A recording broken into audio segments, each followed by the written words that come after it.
kelompok 7 akan menjelaskan materi mengenai pemeriksaan atas perkiraan laba rugi.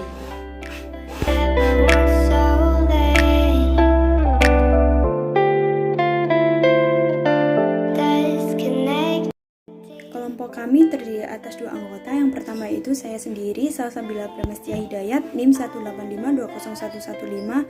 Lalu yang selanjutnya yaitu rekan saya, Sabrina Alia, NIM 185201116.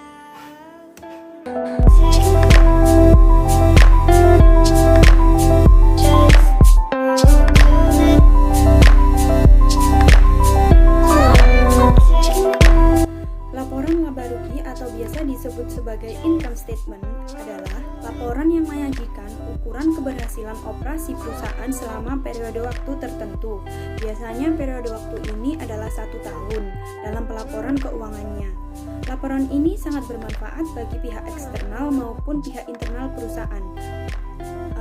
Kegunaan laporan laba rugi ini bagi pihak internal atau pihak dalam perusahaan, misalnya oleh sebuah manajer yang akan mengevaluasi kinerja perusahaan. Lalu kegunaan bagi pihak eksternal yaitu bagi investor, kreditor yang akan memberikan pinjaman bagi perusahaan, maka ia akan melihat kinerja dari perusahaan itu dari laporan keuangan yang dihasilkan oleh perusahaan, terutama pada laporan laba rugi.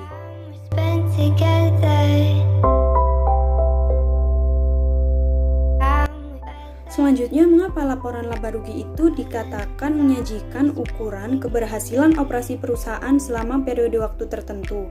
Nah, alasannya itu karena ukuran laba itu menggambarkan kinerja manajemen dalam menghasilkan profit untuk membayar bunga dividen dan lainnya. Tetapi masih seringkali apalagi laporan laba rugi ini dibuat tidak sesuai dengan keadaan sebenarnya atau dimanipulasi, atau biasa juga disebut dengan manajemen laba. Oleh karena itu perlu diadakan audit laba rugi.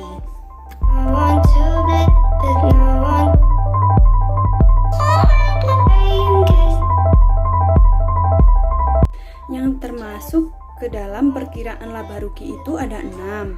Yang pertama ada perkiraan pendapatan operasi, yang kedua ada harga pokok penjualan, yang ketiga ada beban operasi, yang keempat ada pendapatan, yang kelima ada beban di luar operasi, dan yang terakhir yang keenam yaitu pos luar biasa.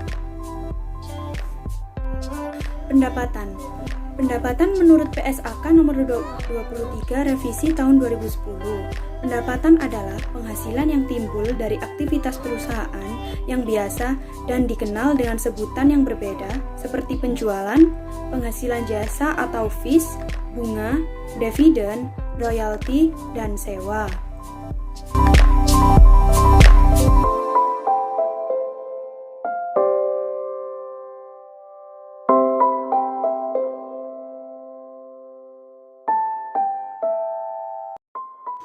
Penghasilan didefinisikan sebagai kenaikan manfaat ekonomi selama tahun satu periode akuntansi dalam bentuk pemasukan atau penambahan aset, atau penurunan liabilitas yang mengakibatkan kenaikan ekuitas yang tidak berasal dari kontribusi penanaman modal.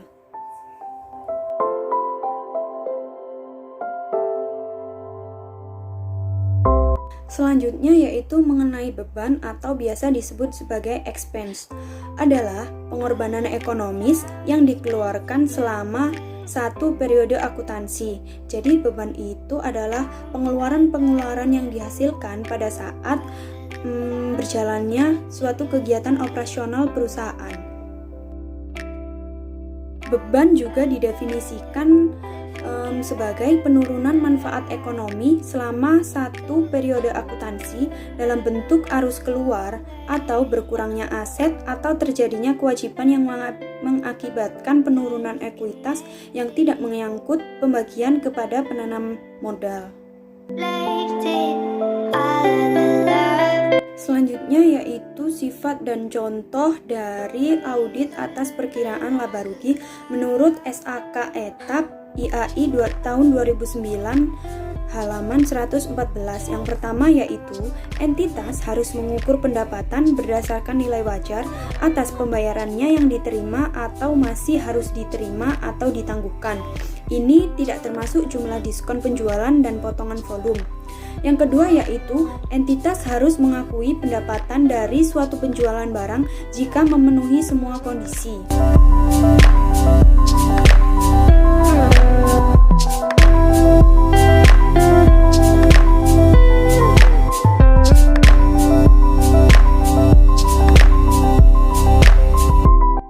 Kondisi-kondisi yang dimaksud dalam sifat dan contoh dari audit atas perkiraan laba rugi yaitu kondisi yang pertama, entitas telah mengalihkan resiko dan manfaat yang signifikan dari kepemilikan barang kepada pembeli.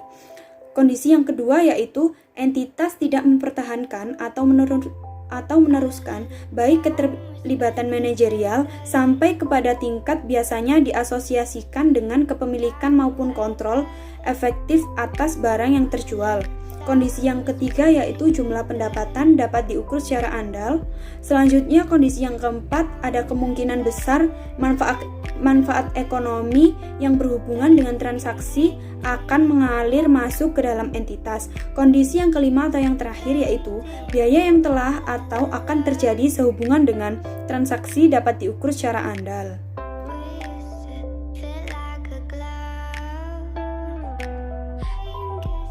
Selanjutnya yaitu bunga royalti dividen menurut SAK Etap IAI 2009-121, entitas harus mengakui pendapatan yang muncul dari penggunaan aset oleh entitas yang lain yang menghasilkan bunga, royalti, dan dividen atas dasar yang ditetapkan ketika yang pertama yaitu ada kemungkinan bahwa manfaat ekonomis yang berhubungan dengan transaksi akan mengalir kepada entitas. Yang kedua yaitu jumlah pendapatan tersebut dapat diukur secara andal.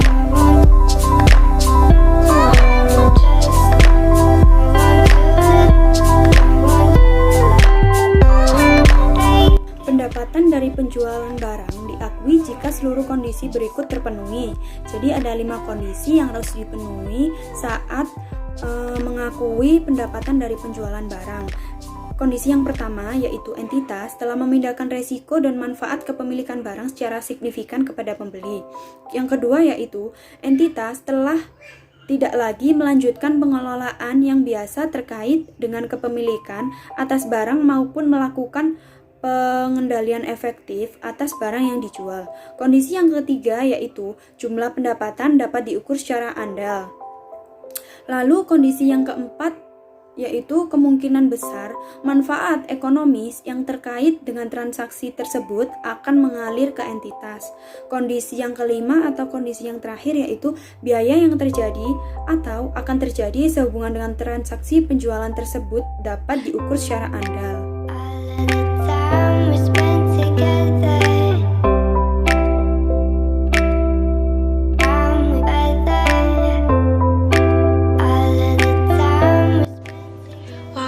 Slide selanjutnya ada penjualan jasa. Jadi, transaksi ini pendapatan yang sehubungan dengan transaksi yang diakui pada acuan tingkat penyelesaian pada akhir pelaporan. Penjualan jasa ini dapat dikatakan baik apabila pertama, jumlah pendapatan dapat diukur secara andal. Yang kedua, kemungkinan besar manfaat ekonomi yang sehubungan dengan transaksi akan mengalir ke entitas. Yang ketiga, tingkat penyelesaian dari suatu transaksi pada akhir periode dapat diukur secara andal. Yang terakhir, yang keempat, biaya yang timbul untuk transaksi dan biaya untuk menyelesaikan transaksi dapat diukur secara andal. Lalu untuk pengungkapan penjualan jasa. Jadi kebijakan akuntansi ini sudah diterapkan menurut SAK Etap tahun 2009. Kebijakan akuntansi yang diterapkan sebagai dasar pengakuan pendapatan ini termasuk metode yang diterapkan untuk menentukan tingkat penyelesaian dari akhir transaksi.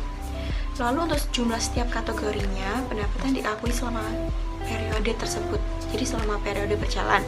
Untuk yang termasuk pendapatan itu yang timbul dari penjualan barang, penyediaan jasa, lalu ada bunga, royalti, dividen, ada pendapatan signifikan lainnya. Lalu entitas yang harus diungkapkan itu ada yang pertama, jumlah pendapatan kontrak yang diakui sebagai pendapatan dalam periode pelaporan. Yang kedua, metode yang digunakan untuk menentukan pendapatan kontrak yang diakui dalam periode pelaporan. Yang terakhir, ada metode yang digunakan untuk menentukan akhir penyelesaian kontrak yang sedang berjalan. Lalu untuk selanjutnya, selain 3 tadi, entitas itu harus menyajikan. Yang keempat, ada jumlah bruto kontrak pekerjaan yang sudah menjadi hak suatu aset. Terus yang kelima, jumlah bruto kerja yang terutang kepada pelanggan sebagai suatu kewajiban perusahaan.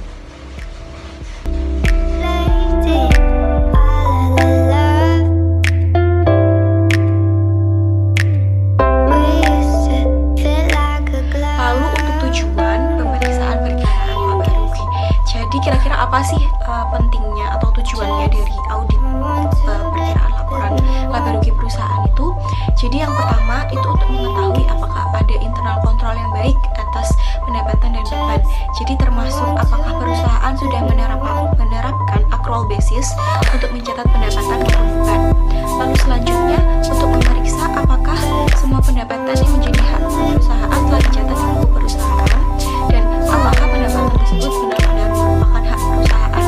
Lalu yang ketiga, untuk memeriksa apakah semua biaya yang menjadi beban perusahaan telah dicatat di buku perusahaan dan apakah beban tersebut benar-benar beban perusahaan. Yang keempat, ada untuk memeriksa apakah terdapat fluktuasi yang besar dalam perkiraan pendapatan dan beban jika dibandingkan dengan tahun sebelumnya, jika dibandingkan dengan pendapatan dan beban. Jadi mungkin ada beberapa perusahaan yang telah mungkin lebih dulu mengakui pendapatan padahal seharusnya pendapatan tersebut belum boleh diakui. Jadi tujuannya itu juga bisa salah satunya seperti itu.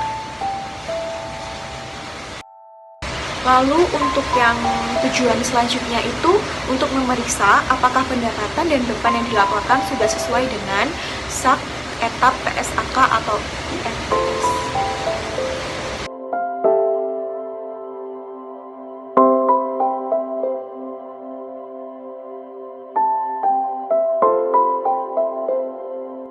Slide selanjutnya ada prosedur audit laporan laba rugi yang disarankan.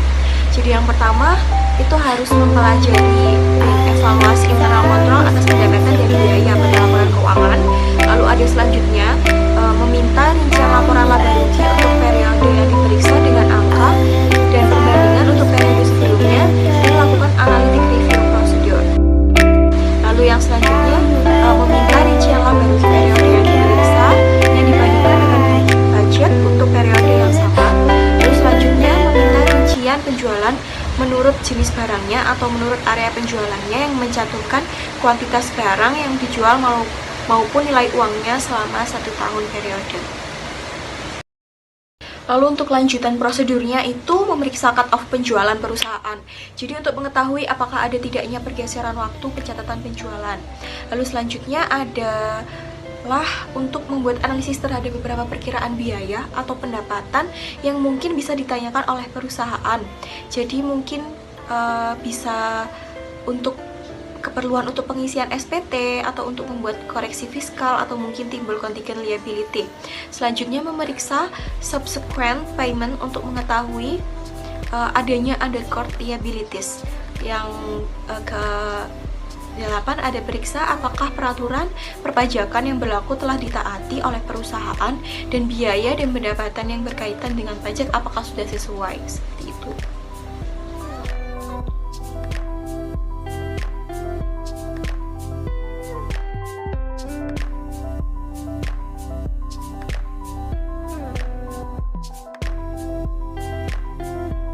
Untuk prosedur yang terakhir itu kita harus mengecek apakah akun-akun yang ada di perusahaan itu sudah sesuai dengan SAK yang sedang dijalankan saat ini, jadi yang sedang berlaku saat ini. Lalu untuk khusus untuk biaya gaji atau biaya karyawan itu tes perhitungan PPh 21, daftar gaji 1 atau beberapa bulan itu sudah sesuai dengan peraturan berlaku atau belum. Lalu membandingkan data yang ada dalam daftar gaji untuk personal file untuk mengetahui berapa jumlah keluarga, lalu jumlah tanggungan tiap-tiap karyawan, seperti itu. Lalu yang ketiga itu membandingkan total biaya gaji tercantum dalam perhitungan laba rugi SPT PPh 21. Yang terakhir itu melakukan observasi dalam pembayaran gaji. Jadi untuk mengetahui apakah ada karyawan fiktif yang di perusahaan.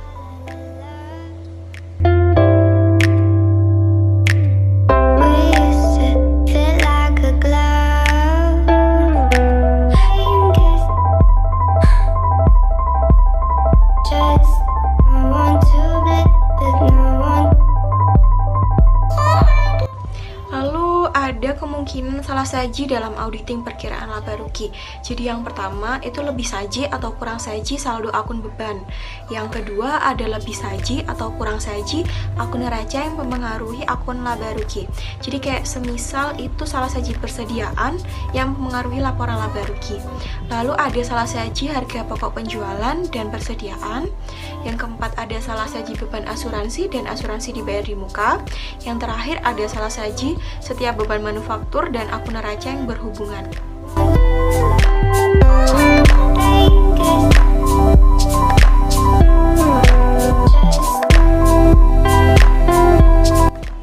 Sekian presentasi dari kelompok kami. Terima kasih atas perhatiannya. Semoga materi yang kami sampaikan bermanfaat dan mohon maaf apabila ada salah kata.